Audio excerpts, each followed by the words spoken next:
It's Hugh Tuck. Hugh, now you're going to be talking about creating, before there was Atari, before there was Xbox, before there was Pong even? Even. So Hugh created the world's first coin-operated video game. Incredible. What was it called?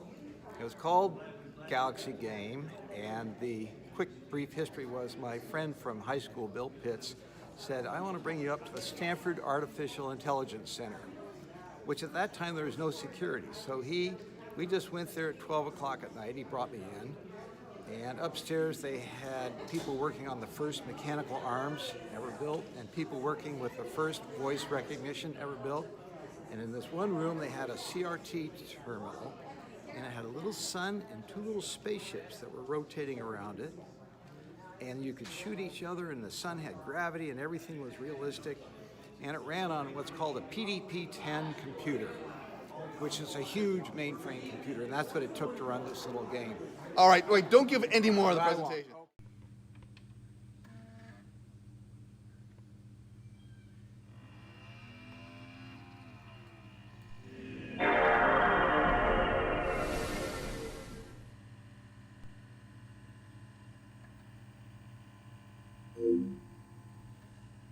Hello, everyone, and welcome to Memory Card, the History of Video Games, the podcast version, where we look at video game history through a microscopic lens and chronologically. And that entails, we don't just talk about popular video games, we go into all kinds of video games, how they were made, who made them, different influential people throughout the history of video games, and different events.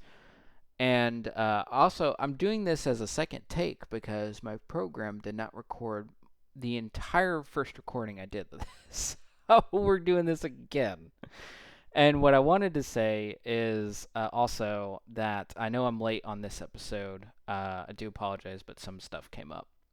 So I'm doing this now, and I'm doing it a second time because my recording software did not record anything I did at all. So I'm going to try not go on as long as I did the first go around because I'm a little agitated. So anyway, all right. So Galaxy Game was a competitor to Computer Space, and they were both trying to. My mistake. I wanted to shout out Antonio White for the interview audio. He's on YouTube.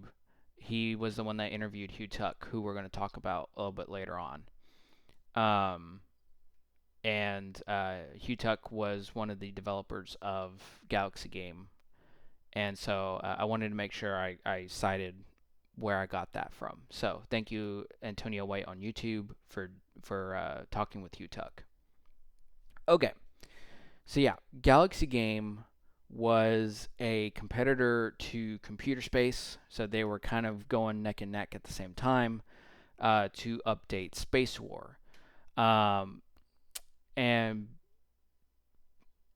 the unfortunate thing is that Space War was never... So Space War came out in 1962. I think we touched on it in the first episode. So if you want to know more about Space War, we talked about it in the first episode. But Space War just wasn't, it was never going to be a commercial success because of all the technology limitations it had. Basically, only computer programmers could play the game, and it was like at 2 a.m. when nobody else was using the computer. So it just was never going to be able to do much with that. But in 1970, the Digital Equipment Corporation came out with the PDP-11 mini computer that was going to make those arcade games possible. And Bill Pitts was a recent Stanford AI alum, and he and his high school friend Hugh Tuck formed their own company, Computer Recreations Incorporated, in June 1971, and their primary goal was evolving Space War into a coin-operated arcade game. So this is where we start to see classic arcade games really take fold into how we know them now. So the game took about 3 months to make, but there was one issue. and that was the name. At the time, the word war had a very negative reputation around campus. So, if you know anything about your Vietnam War history in America, you know that there was a lot of protests, there was a lot of anti war protests. And I don't know if this is the only reason why they changed the name.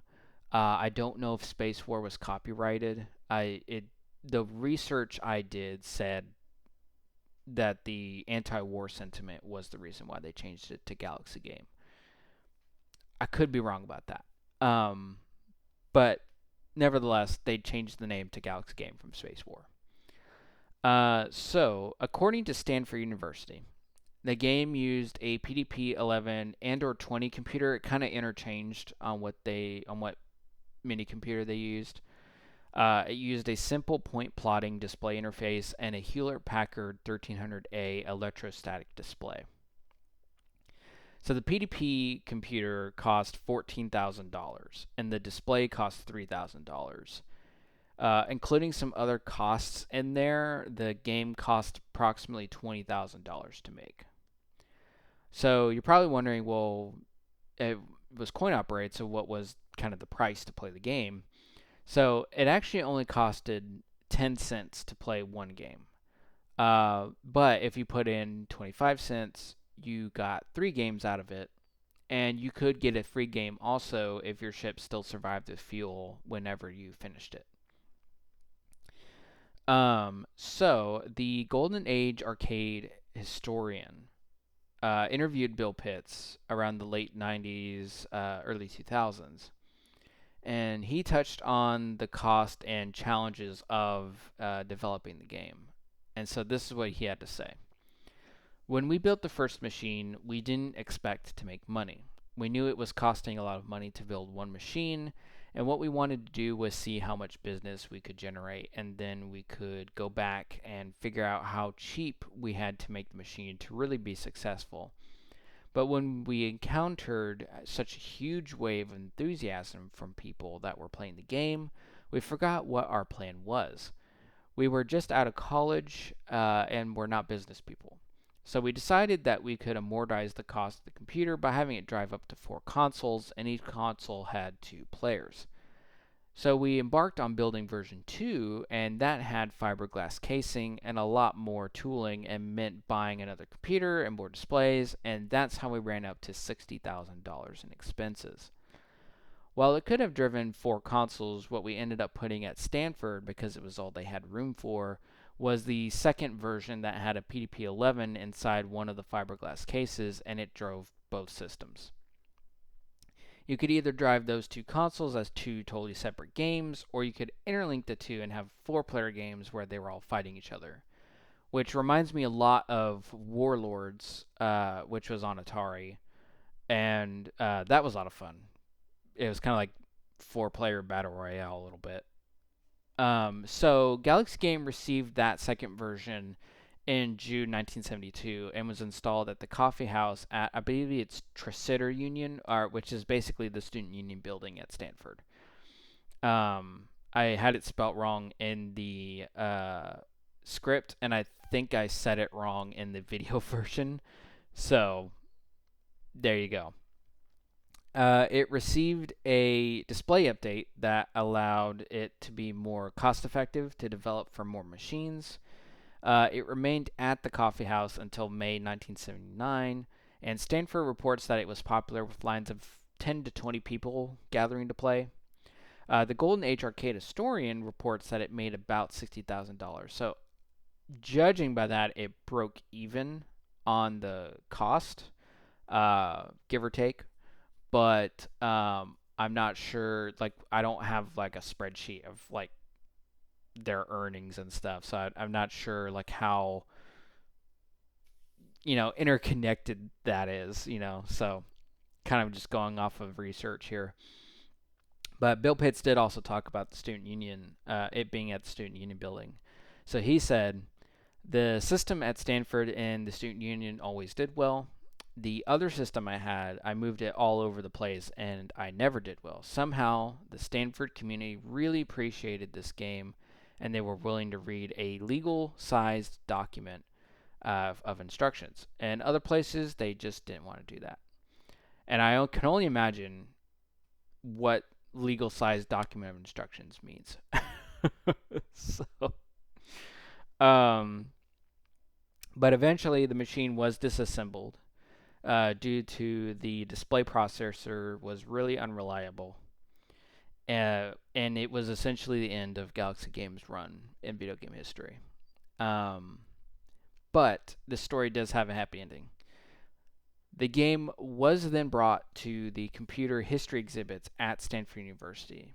And there they did a lot of work to get the game operational again. So they got Ted Panofsky, who built the display processor that was the main cause of issues.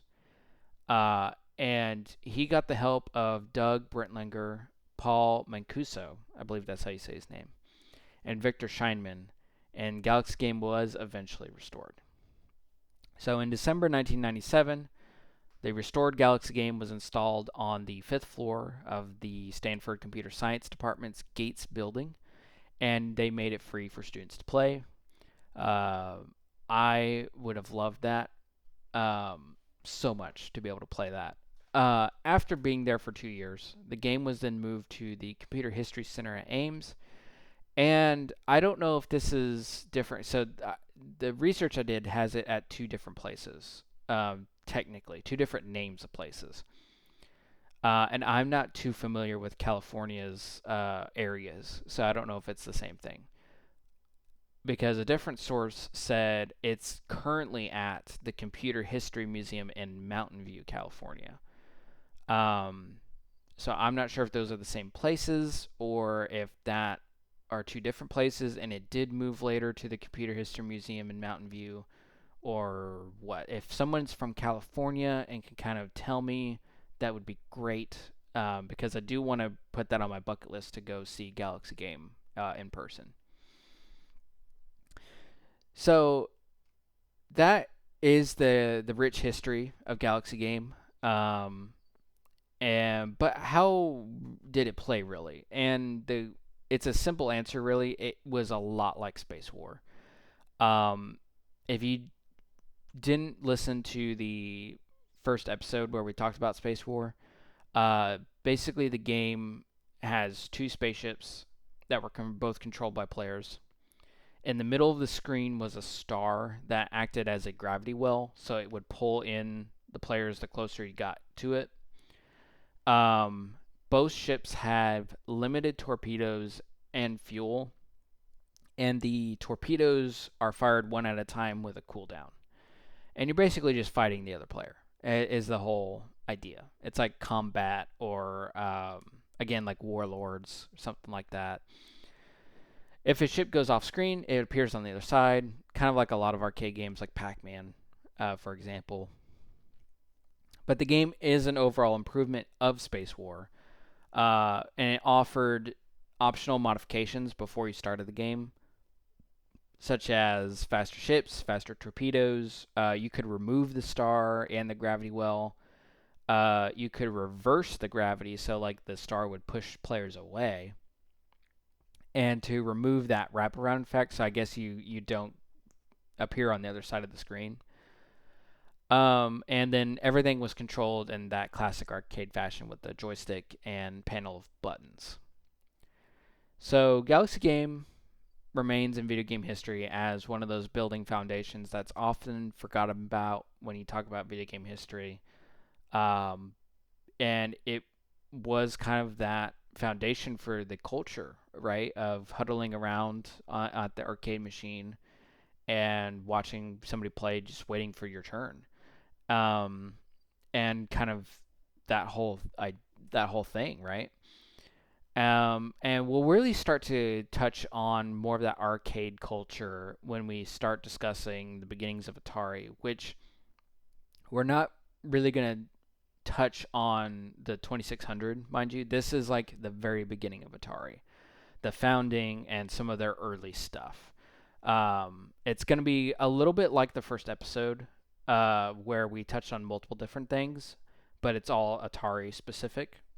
And then after that, to kind of tease more, we're going to talk about Pong. So we'll kind of go into the release schedule. So this week is the podcast version. And then this coming weekend will be the video version of the beginnings of Atari. The video version will always be the first thing that comes out of the next episode. The week after will be the podcast version of the beginnings of Atari. So if you could kind of wrap around that release schedule. So if we were to start with this week as podcast version, it goes podcast version, then video version of the next episode, podcast version of the next episode, so on and so on, is the best way I can describe that. So yeah, podcast is every 2 weeks. It's not weekly. I need to find a way to update that on the podcast sites to say bi-weekly, not weekly. And lastly, let's touch on let's credit our sources here. I always want to do that. So I did use Wikipedia a bit for some of these, for some of this information, but I did use a lot of the Golden Age Arcade Historian.